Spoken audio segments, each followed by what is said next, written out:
One of the most important functions of the EyeLink plugin for PsychoPy is to provide a mechanism for sending messages to the EyeLink data file to log information that will be needed at the data analysis stage. The MarkEvents component handles this messaging and logging. It's a multi-purpose component as it can log lots of different types of information via these EyeLink messages. The different properties of the component allow you to configure which types of information will be logged. These messages fall into several categories. First, the MarkEvents component allows you to log the values of any trial variables that you may need for analysis. For example, you may want to log the values of variables that come from the conditions file in a loop of your experiment. To have the values of these variables logged to the file via special trial variable messages, enter their names into the trial condition variables for logging property, separated by commas. These variables will then be available in Data Viewer as trial variables, which can be used to group the data in your viewing session, and most importantly, can also be included in any of the output data reports that Data Viewer can create. The MarkEvents component is also the EyeLink plugin's mechanism for sending event marking messages that log the times when experimental events occur. This includes marking the onset and offset for stimulus components and marking the times when participants' responses occur. These event marking messages are critical for ensuring that you can identify the timing of these events at the data analysis stage. To have your experiment send markers for stimulus components, enter the names of the stimulus components whose onset and offset you are trying to mark in the property called Stimulus Components for Event Marking, and separate them by commas. To log any response events, enter them into the Response Components for Event Marking property. Note, if a response event is included in this property, then the EyeLink plugin will also automatically log potentially useful data about the response as trial variables. This includes the reaction time, the key press value, and accuracy if relevant. It is typically best practice to mark the occurrence of all stimulus components and all response components in the routine that handles your experimental trials. You'll be able to see these event markers in Data Viewer, and you can use these event marking messages to set interest periods so that you're restricting your analysis to the relevant time periods for each experimental trial. The MarkEvents component can also log special messages that allow Data Viewer to recreate the stimulus presentation timing in its trial view window. This enables you to see what the participants saw during the experiment as you visualize the data in Data Viewer. As you play back the trial, you can see that the stimulus events unfold as they did for the participant during the session. If you want to send these stimulus presentation messages for all stimulus components whose onset and offset will be marked, simply check the property Include All Event Marked Stimulus Components for DV drawing messaging. If you only want to see some of your components, you can uncheck that property and then enter the ones you do want to see in Data Viewer via the Stimulus Components for DV Drawing Messaging property.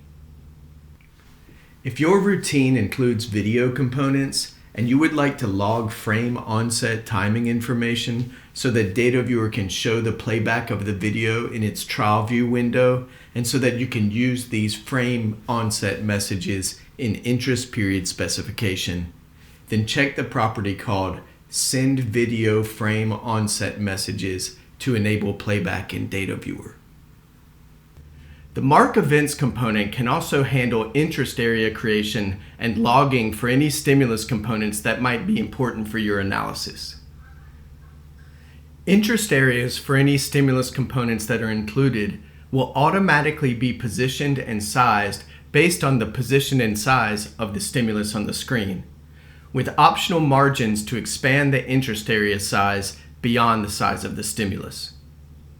You can also choose whether the interest areas should be rectangular or elliptical in shape. These interest areas will automatically be dynamic, so any changes in size and position of a stimulus over the course of the trial will change the interest area boundaries as well. If you want to send interest area messages for all stimulus components whose onset and offset will be marked, you can check the property Include All Event Marked Stimulus Components for interest area messaging.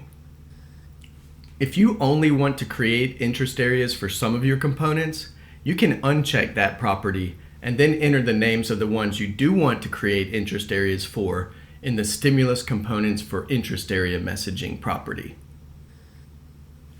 The MarkEvents component also provides a mechanism for logging special target position messages, which can be helpful in research involving moving targets, like in the study of smooth pursuit eye movements. When this capability is used, the EyeLink plugin will send messages to the EDF whenever a stimulus component changes position. This makes it so that the position of that stimulus over time can be visualized in DataViewer's temporal graph view. And it also allows you to output the target position values for each eye tracking sample in DataViewer's sample reports. DataViewer only supports target position messaging for up to 2 targets, so you can enter up to 2 stimulus component names in the Stimulus Components for Target Position Messaging property.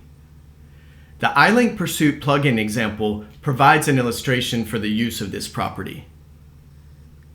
As discussed in the eye tracker recording control video in this series, sometimes experiments require that the eye tracker record continuously through a block of many trials.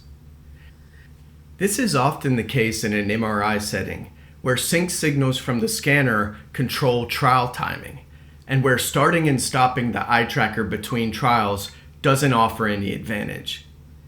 In these cases, it is important to send trial onset and offset messages so that DataViewer and other analysis pipelines can divide that one continuous recording into its multiple separate trials. If your experiment is set up to record continuously throughout a block of trials, like the EyeLink MRI demo plugin example, then you should check the Send Trial Onset Offset Messages property to have these trial boundary markers be automatically sent at the beginning and ending of each iteration of the routine.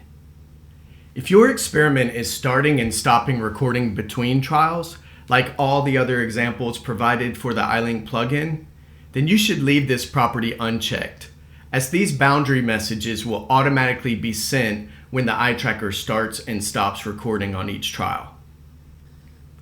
Finally, the MarkEvents component provides a mechanism for being able to quit an experimental session early with the Control-C key combination. PsychoPy experiments that use the EyeLink plugin should have the typical PsychoPy quit key be disabled by unchecking the Enable Escape Key property in the Basic tab of the experiment setting dialog. This is important as the escape key can actually be used during eye tracker setup to abort calibrations and validations, and can be used during drift checks to go back to camera setup mode in case you want to recalibrate the eye tracker. So, we don't want the escape key to also end an experimental run. Because that function is disabled, the MarkEvents component provides a mechanism for ending a run early by pressing Control-C. If you use Control-C to end a run early, the EyeLink plugin will also retrieve the EyeLink data file normally, as it does when the run completes, and it will properly shut down the connection to the EyeLink host PC. The MarkEvents component should be placed at the bottom of the routine it is in, to ensure its execution by PsychoPy happens immediately after any stimulus updates or response detection. The start and stop properties of the MarkEvents component are not used and should be left at their default values. It is important to note that whenever you are doing data analysis on an experiment that uses the EyeLink plugin, it is critical to make sure you are working from a full copy of the experimental folder and not just using the EyeLink data files for your participants. Some of the information that the EyeLink plugin logs does not go to the EDF file directly, but instead goes to files that are located elsewhere in the experimental folder. Additionally, DataViewer needs access to the stimulus files, including image and video files, in order to show the stimuli in its trial view window during analysis. So make sure you're always working from a full copy of the experimental folder.